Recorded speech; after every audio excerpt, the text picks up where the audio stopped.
Hello, isang mapagpalang araw sa atin lahat mga ka-road trip. Ito ang ating menu for today. Magluluto tayo ng hipon, ginataang hipon with ampalaya. Ayan po yung mga ingredients natin. Okay, ito siyempre unang-una maggigisa muna tayo ng mga ingredients natin. Ito, inuna natin yung luya saka yung sibuyas. Ayan na, lulutuin muna natin yan.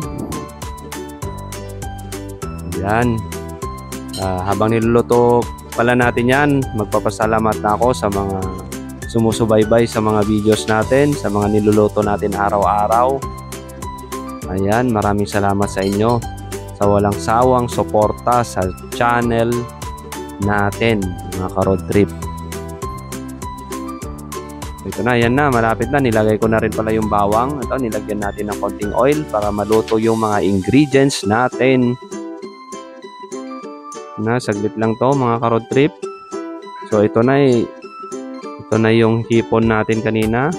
Inimay na po natin yan para mas madaling kainin. Then mabilis lang din maluto ito. Kung nagpapansin nyo, ito medyo nagbabrown na siya.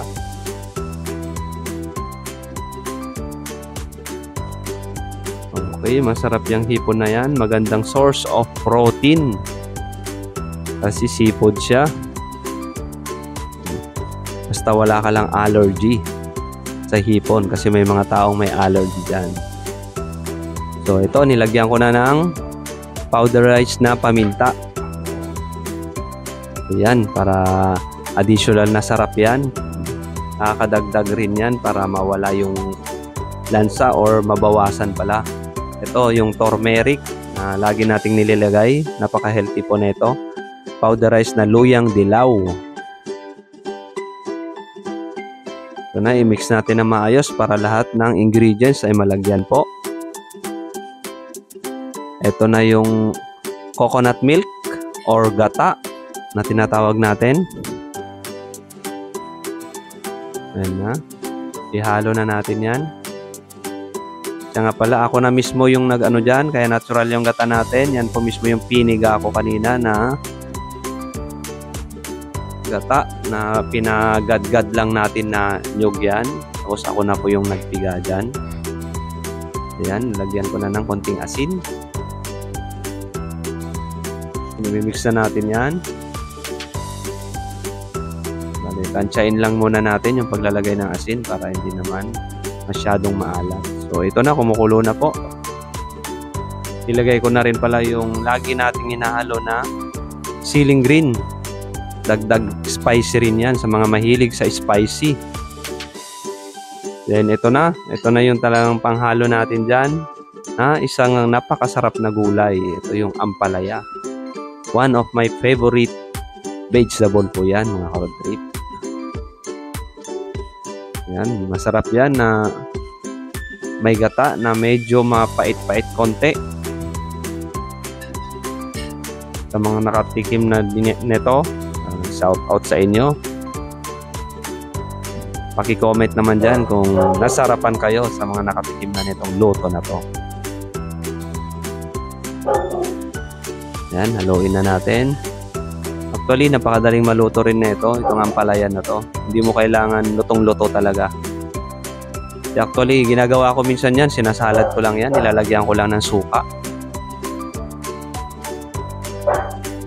Bago ko kainin. Pero ngayon, panghalo natin yan sa ating ginataang hipon. Ginataang hipon with ampalaya. So, malapit na ito maluto. Ayan, medyo natatakam na ako. Okay, yan na. Kumukulo na ulit. Kahit pagka isang kulo pa lang yan, okay na yan. Actually. Yan. So, i-prepare na po natin yan sa ating lamesa. Ayan, naka-prepare na po. Ready to eat na. So, ito na po. Ayan, napakasarap po. Then, maraming salamat ulit sa mga sumubaybay sa videos natin ngayon. Hanggang sa susunod nating recipe. Ay, my lover. Ay,